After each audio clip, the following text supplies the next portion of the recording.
제17호 태풍 타파가 내일부터 남해안을 시작으로 전남 전역에도 영향을 미칠 전망입니다. 이번 태풍은 많은 양의 비를 동반할 것으로 예측돼 농작물과 시설물 피해 예방이 절실합니다. 국내에서 가장 큰 외식업 단체가 중국산 고춧가루를 공동 구매하겠다는 공문을 발송해 논란입니다. 농민들은 중국산 재료를 구매하는 업소에 대해 불매운동까지 벌이겠다며 반발하고 있습니다. 목포 원도심의 역사와 정취를 체험할 수 있는 밤거리 축제, 오늘부터 시작됐습니다.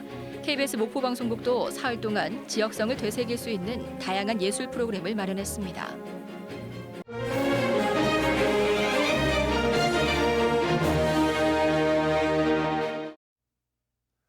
여러분 안녕하십니까? 목포 전남 KBS 9시 뉴스입니다. 북상하는 제17호 태풍 타파가 내일부터 전남 지역에도 영향을 미칠 것으로 보입니다. 2주 만에 다시 태풍 피해가 우려되는데요. 이번 태풍은 많은 양의 비가 예상되면서 피해 예방에 대비하셔야겠습니다. 김서정 기자입니다. 나무에서 딴 배를 양팔 가득 안고 분주하게 바구니로 옮겨 담습니다. 태풍이 온다는 소식에 급하게 수확에 나선 겁니다. 이미 이 농가는 지난 태풍으로 수확을 앞둔 배 3분의 1가량을 잃었습니다.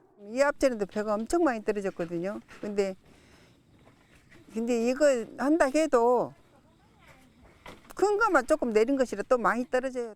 링링의 거센 바람으로 7천여 헥타르의 피해를 입은 전남 지역 벼농가도 대비에 나섰습니다. 비가 이렇게 많이 온다고 그러니까 배수로 정비를 해가지고 물을 빼고 있는 중입니다. 도심에서도 강풍과 침수 피해를 막기 위해 시설물을 점검하고 하수구를 정비했습니다.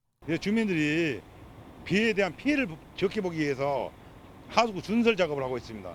청소용용 가서는 청소를 해가지고 낙엽 같은 게 하수구로 밀려들어가지 않게 하고. 앞선 태풍 링링은 강풍 피해가 컸는데 17호 태풍 타파는 바람은 물론 많은 비까지 몰고 올 것으로 전망됐습니다. 광주와 전남 지역은 이번 주말이 고비입니다. 22일과 23일 오전에는 태풍과 가까워지면서 강한 바람과 함께 광주 전남 100에서 200mm, 남해안은 최대 300mm의 많은 비가 예상이 되고 있습니다. 잇따른 태풍으로 지반이 약해져 있는 만큼 비바람은 물론 산사태와 붕괴 사고에 대한 철저한 대비도 필요합니다. KBS 뉴스 김서정입니다. 재난 주간 방송사인 KBS는 내일 낮부터 기상특보를 통해 태풍 타파의 진로와 피해 상황 등을 전달할 예정입니다. 시청자분들께서도 저희 방송을 통해 기상 정보를 꼼꼼히 확인하시기 바랍니다. 다음 소식입니다. 국내 최대 규모의 외식업 단체인 한국외식업중앙회가 회원들을 상대로 중국산 고춧가루 공동구매를 추진하고 있습니다. 원가 절감 때문인데요. 농민들은 고춧값은 물론 다른 농산물까지 가격 하락으로 이어질 수 있다며 크게 반발하고 있습니다. 보도에 김호 기자입니다. 한국외식업중앙회가 최근 전국 각 지회에 내려보낸 공문입니다. 중국산 고추를 수입해 만든 고춧가루의 공동구매를 단체 차원에서 추진한다는 내용입니다. 판매 가격은 1kg에 8,900원. 공문에는 중국산 고춧가루를 먼저 써본 업소의 반응이 좋았다며 구매를 권합니다. 이번 공동구매는 외식업중앙회가 올해 초 설립한 외식가족 공제회가 추진 중입니다. 42만여 개 회원 업소를 가진 단체가 중국산 공동구매를 추진하자 농민들은 반발하고 있습니다. 외식업중앙회가 공동구매를 통해 사실상 중국산 고춧가루 사용을 부추기고 있다는 겁니다. 아무리 수익을 남겨야 하는 외식업체들을 이해한다고 해도 농민들 입장에서는 정말 해도 너무하구나 이런 생각을 좀 하지 않을 수 없는 것 같습니다. 농민들은 수입 고춧가루 공동구매가 자칫 다른 농산물 품목으로 이어지지 않을지 우려합니다. 중국산 고추가 가격 면에서는 쌀 줄은 몰라도 품질 면에서는 우리 농산물이 월등하다고 봅니다. 지금은 고추일지 몰라도 다음으로는 아마 양파, 마늘. 외식가족 공제회는 중국산 고춧가루 공동구매에 이어 국산 공동구매도 예정돼 있다며 선택은 회원 업소들의 몫이라고 밝혔습니다. 원가 절감을 위한 공동구매라는 중앙회 측의 설명에도 불구하고 농민들은 수입 농산물 사용업소 불매운동을 검토하고 있습니다. KBS 뉴스 김호입니다. 경기도 파주와 연천에서 잇따라 아프리카 돼지열병, 즉 ASF가 발생하고 있는 가운데 전남도가 가축질병 방역대책본부를 ASF 재난안전대책본부로 확대 운영합니다. 이에 따라 방역과 이동통제 초소 운영은 물론 축산농민의 긴급 생활안정 지원과 매몰지 환경정비, 그리고 의료 방역 지원 기능 등이 추가됩니다. 전남도는 최고 수준의 방역 체계를 통해 ASF를 철저히 차단해 청정 전남을 유지하겠다고 밝혔습니다. 목포 원도심의 근대 문화유산을 배경으로 다양한 공연과 볼거리가 있는 문화축제 목포야행이 오늘 막이 올랐습니다. KBS 목포방송국도 가을밤에 정취를 즐길 수 있는 특집 프로그램을 함께 선보입니다. 손준수 기자가 소개합니다. 아이와 어른이 함께하는 오케스트라가 우리 노래 아리랑을 연주합니다. 일제수탈의 상징인 옛 동양초식 주식회사 앞에서 울려 퍼지는 아리랑. 일제강점기 수탈의 창구였던 목포의 아픔이 다시 떠오릅니다. 현대적인 건물들이 아직 많이 남아있더라고요. 사이에서 아리랑 같은 걸 보니까 더 좋았던 것 같습니다. 친일파 아니요, 궐기하지 않는 안악기 아니란 말이요. 어묵했던 시절 서로를 의지한 조선 최초의 소프라노 윤심덕과 목포 출신의 극작가 김우진. 관람객들은 가슴 아픈 사랑 이야기에 이미 몰입됐습니다. 독립운동 그런 행사를 너무 좋았는데 조금 소규모식으로 좀 하는 게 너무 좋았는데 안타까웠는데요. 올해는 좀 크게 뮤지컬식으로 행사 공연도 하고 하니까 그게 좀 많이 좋더라고요.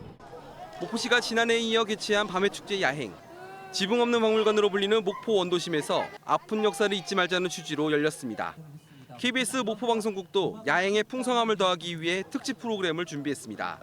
경동성당에 마련된 특설 무대에서 해설이 있는 음악회와 연극 공연을 통해 가을밤의 분위기를 고조시켰습니다. 일요일 밤에는 재즈가 울려 퍼지는 낭만 콘서트도 마련됐습니다. 모든 사람들의 공감할 수 있는 노래들이 많아서 참 좋은 것 같고. 100년 전으로 떠나는 가을밤 시간 여행 목포 야행은 22일까지 목포 근대문화 역사거리에서 이어집니다. KBS 뉴스 손준수입니다. 전라남도가 오는 11월부터 출양 전라남 도민증을 발급합니다. 전남도는 출양 전남 도민증을 통해 출양 향후인의 자긍심과 애향심을 높이고 국내에서 활약하고 있는 전남 출신의 인재 네트워크를 구축할 계획입니다. 전남도는 또 출양 전남 도민증을 소지하고 있는 사람에게는 현재 전라남도와 시군에서 운영 중인 관광시설의 입장료 감면 혜택 등을 부여할 예정입니다. 존폐기로에 놓여있던 영암군 민속씨름단이 유지될 것으로 전망됩니다. 영암군의 자치행정위원회는 영암군 민속씨름단의 운영 연장을 위한 조례안을 통과시켰고 오는 27일 열리는 본회의에서 상정하기로 결정했습니다. 영암군은 지난 6일 씨름단의 3년 한시 운영 조항을 없애는 조례안을 의회에 제출했습니다. 쌀 소비 감소는 어제 오늘 일이 아닙니다. 그런데 즉석밥 등 가공용 쌀 소비는 오히려 성장세라고 하는데요. 이 때문에 경북 지역 자치단체는 품목 특화 등 경쟁력 확보에 힘을 쏟고 있습니다. 안동방송국 이한희 기자가 취재했습니다. 1톤짜리 쌀 포대가 쉴 새 없이 트럭에 실립니다. 국내 최대 즉석밥 가공업체로 가는 도정전의 현미쌀입니다. 의성의 한 농협이 이 업체에 쌀을 납품하기 시작한 건 지난 2010년. 첫 해 800톤이던 물량이 올해 10,000톤으로 10년 새 12배나 늘었습니다. 경기미 등 유명 쌀에 비해 가격 대비 품질이 높기 때문입니다. 이 업체의 즉석밥 쌀 6만 톤 중 절반이 경북산입니다.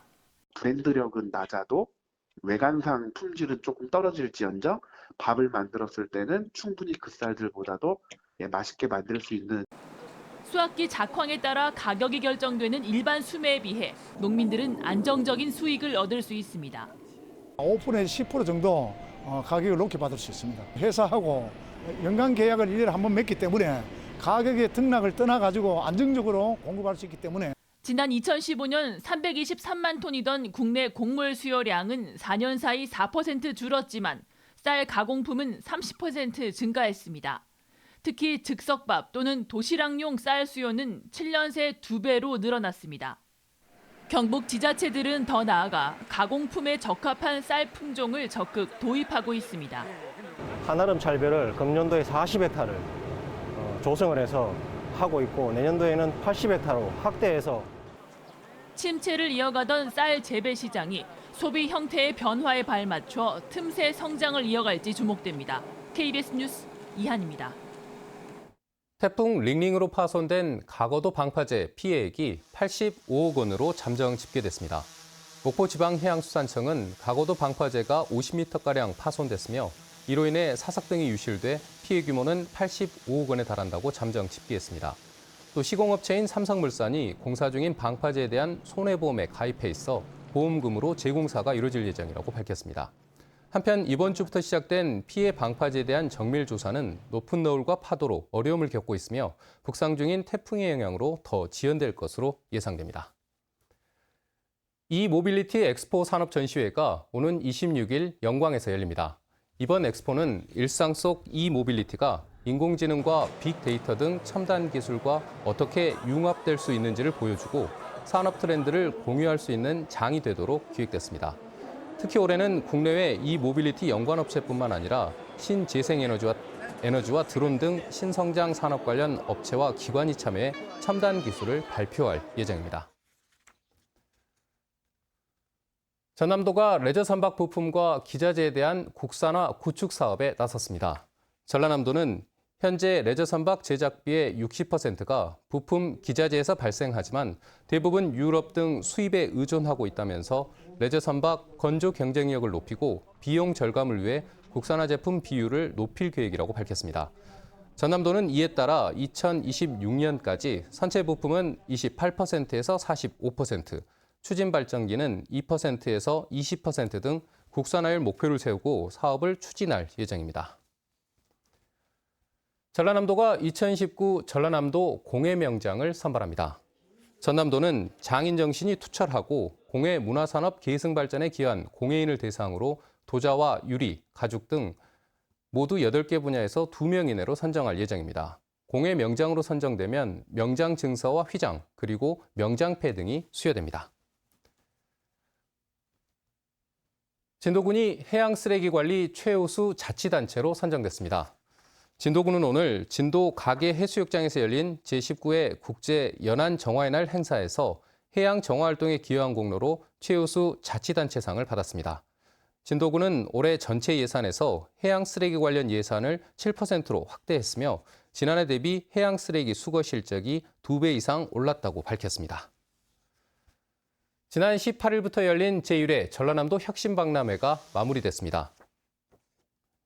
지금까지 목포에서 전해드렸습니다.